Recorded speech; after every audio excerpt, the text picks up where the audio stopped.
আসসালামু আলাইকুম ওরহমতুল্লাহি ওবরাকাতু। সম্মানিত দিনী ভাই বোনেরা, আজকের এই ভিডিওতে আবারও আপনাদের সকলকে স্বাগত জানাচ্ছি।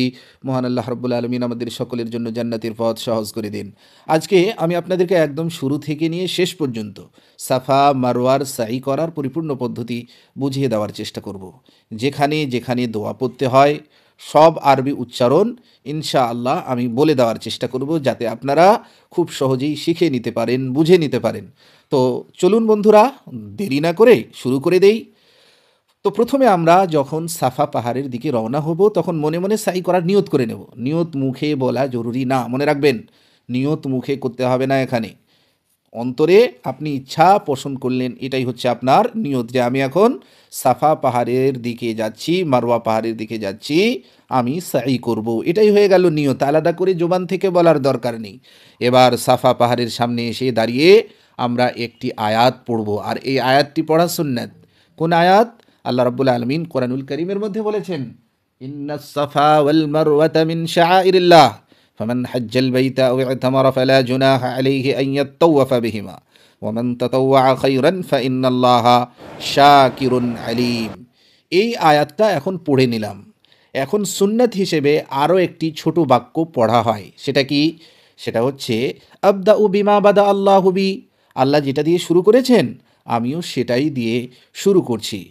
এই বাক্যটি পড়ে নেওয়ার পরে এখন এখানেই আপনাকে কিবলামুখী হয়ে দাঁড়িয়ে আমরা মূল দোয়াটি পড়ব। আপনি কিবলামুখী হয়ে দাঁড়িয়ে গেলেন, এখন মূল দোয়া পড়বেন, যেটা নবী সাল্লাল্লাহু আলাইহি ওয়াসাল্লাম 3 বার করেছেন। প্রথমেই আমি দোয়াটি পড়ে দেখাচ্ছি, শোনাচ্ছি, তারপরে বলবো কখন কিভাবে পড়তে হবে। আল্লাহু আকবার, আল্লাহু আকবার, আল্লাহু আকবার, লা ইলাহা ইল্লাল্লাহু ওয়াহদাহু লা শারীকা লাহ, লাহুল মুলকু ওয়া লাহুল হামদু ওয়া হুয়া আলা কুল্লি শাইইন কাদির, লা ইলাহা ইল্লাল্লাহু ওয়াহদাহু আনজাযা ওয়া'দাহু ওয়া নাসারা 'abদাহু ওয়া হাযামাল আহজাবা ওয়াহদাহু। এই দোয়া বাক্যগুলি পাঠ করার পরে আমরা এখন নিজের দোয়াটি পাঠ করব। এই দোয়ার আসল নিয়ত আলাদাভাবে করার দরকার নেই। আপনি এখানে এসে এই দোয়াগুলো পাঠ করলেন, যথেষ্ট হয়ে গেল। অনেকেই ভাবেন শুধু একবার পড়লেই হয়, আবার অনেকে 3 বার টানা পড়ে শেষ করে দেন। আসল পদ্ধতি কি? মনে রাখবেন, যে দোয়াটি এক্ষুনি কিছুক্ষণ আগে আমি পড়ে শোনালাম, এটা একবার পড়ব, তারপরে নিজের দোয়া করব। আপনার যা যা ইচ্ছা দোয়া করার ওই দোয়াগুলি করবেন। তারপরে আবার যে বাক্যটি আমি পড়ে শোনালাম, বাক্যগুলো পড়ে শোনালাম, আবার একই দোয়া দ্বিতীয়বার পড়ব। দ্বিতীয়বার যখন এই বাক্যগুলি পড়া হয়ে গেল, তারপর নিজের দোয়া করব। মনে করুন আপনি বাবা মায়ের জন্য দোয়া করতে যাচ্ছেন, রাব্বির হুমা কামার রাব্বির হামহুমা কামা রাব্বায়ানি সাগীরা। আপনি আপনার জন্য দোয়া করতে চাচ্ছেন, রাব্বানা আতিনা ফিদ দুনিয়া। তো আপনি ওই দোয়াটি পাঠ করে প্রথমবার নিজের দোয়া পড়বেন, তারপরে দ্বিতীয়বার ওই দোয়াটিই পড়বেন, পড়ে আবার নিজের দোয়াগুলো মিলিয়ে নেবেন। তৃতীয়বার আবার এই দোয়াটি পাঠ করবেন। কোন দোয়া?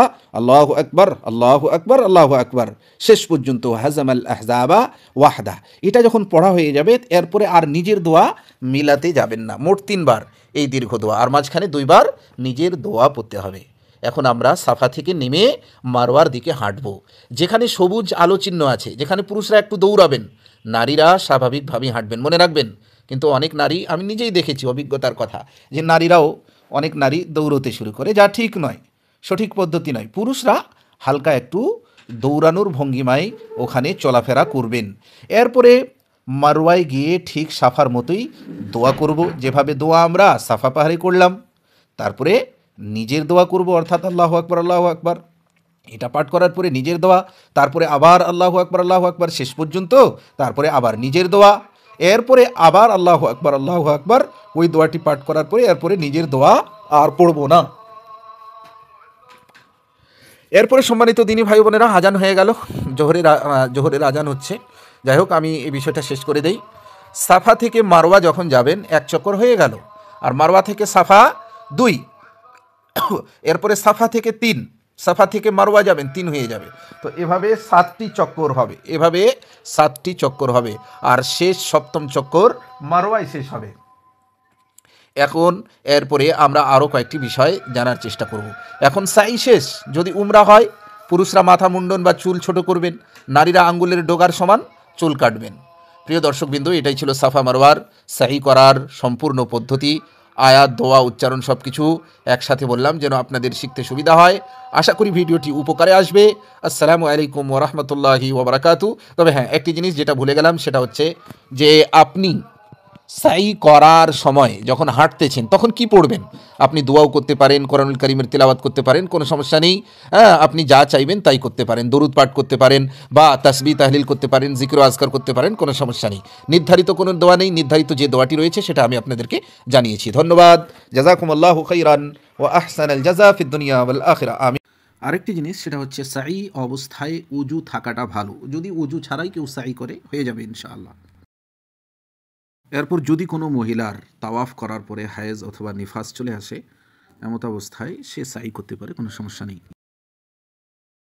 আরেকটা বিষয় সেটা হচ্ছে মারওয়া পাহাড়ে তাই পড়তে হবে যা সাফা পাহাড়ে পড়েছি আমরা, আমি যেটা আপনাদেরকে বলেছি। তবে এখানে ইন্না সাফা ওয়াল মারওয়া এই কোরআনের আয়াতটি পড়া যাবে না। মনে রাখবেন, সাফা থেকে মারওয়া পাহাড়ে গেলে 1 চক্কর হবে, মারওয়া পাহাড় থেকে আসলে সাফা পাহাড়ে 2 চক্কর হবে। অনেক সময় অনেকেই ভুল করে থাকেন, সাফা থেকে মারওয়া, মারওয়া থেকে সাফা আসার পরে 1 গণনা করেন। আসলে এমনটা না, সাফা থেকে মারওয়া গেলেই 1, মারওয়া থেকে সাফা আসলে 2।